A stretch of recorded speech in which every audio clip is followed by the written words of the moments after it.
Ladies and gentlemen, let me introduce you to my co-writer partner on this ride, Yolanda. We are on the way to the winter fashion show on hopefully oceans and nice stuff on ice and snow.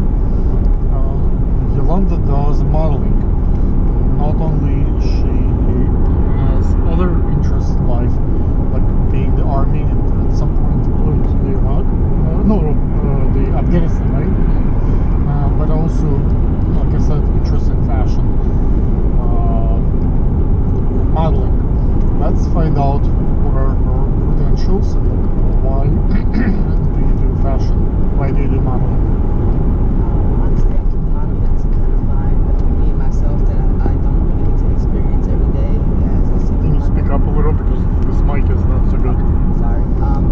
I model because honestly, just to feel the beauty in myself that I don't get to feel on an everyday basis, especially as a single mother. You don't feel the single mother is beautiful? Mother and the child is beautiful? Of course, that's beautiful, but I'm talking about in terms like of how sexual... I look physically. I don't get to play in makeup all the time or look as pretty as I want to be or at my best. When you're a mother and you don't have time for that. Oh yeah. You don't have to be time to be slapping on mascara or foundation. You just have to get to it, knock it out, so you can get to the next thing. So when you have gigs as a model, you kind of have to prepare yourself, and that gives you more satisfaction in that sense. I see. Absolutely. Okay. What did you accomplish as a model? Like, did you get any interesting shoots? Like what kind of shoots have you done as a model? I would say one of my most interesting shoots had to be with Kenny Graham. Kenny Graham? Okay. But I didn't get any. I don't have any like publications or anything like that. Not yet. Not yet. Hopefully, we'll get some today. Yes. So with the today, I think not that many models agreed to shoot on ice and snow, so we might get some publications out of it today. Let's talk a little bit about the COVID current situation. How do you keep yourself safe and others safe? Like at the shoot, do you ask if people have COVID or like do you wash hands? I asked if they have COVID, bring antibiotics, hand sanitizer, have my mask in my pocket, but I trust Alex, so... Yeah, it's difficult to ride in the car. I figured out, like, if we're driving 2.5 hours one way, 2.5 hours another way, even whether you sit in the mask or no, it's not going to make a difference. So it's easier just to, like, at some point you trust people around you. You don't, like, get full car of people, but one person, that's, like, I guess the risk where you kind of willing to take, right? Right. And when we go to the ice, it's gonna have plenty of space between all the other folks. So, yes, I see. What about like any interesting story that you can share about your experience as a model? Maybe a fun story, maybe a sad story, like anything that strike you as particularly interesting during your modeling experience in the last 5-7 years that you've been doing this on and off? Does it have to be like a photo shoot or it could be like a fashion show? Anything that relates to the fashion show, fashion shoot, like anything funny happened to you, anything sad happened to you, like anything like that you would want to tell people off your chest, like share that people say, yeah, that's interesting.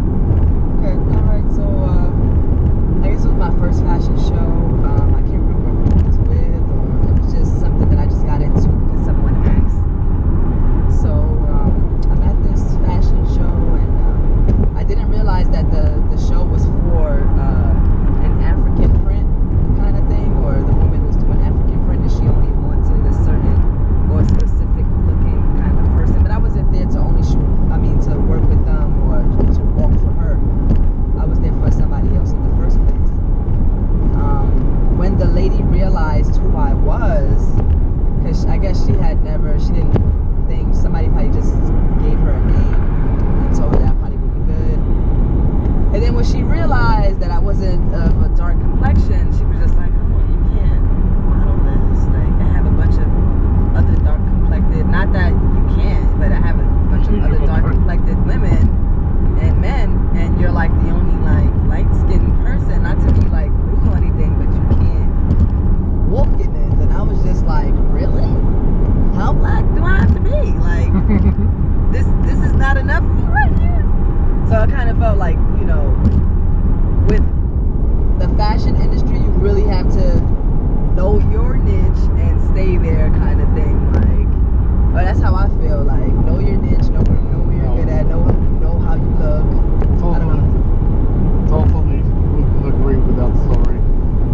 I think that, you know, you have to be out of your comfort zone, and you know, you should model for a different light of skin. I think.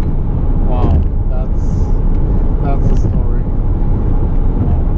No way.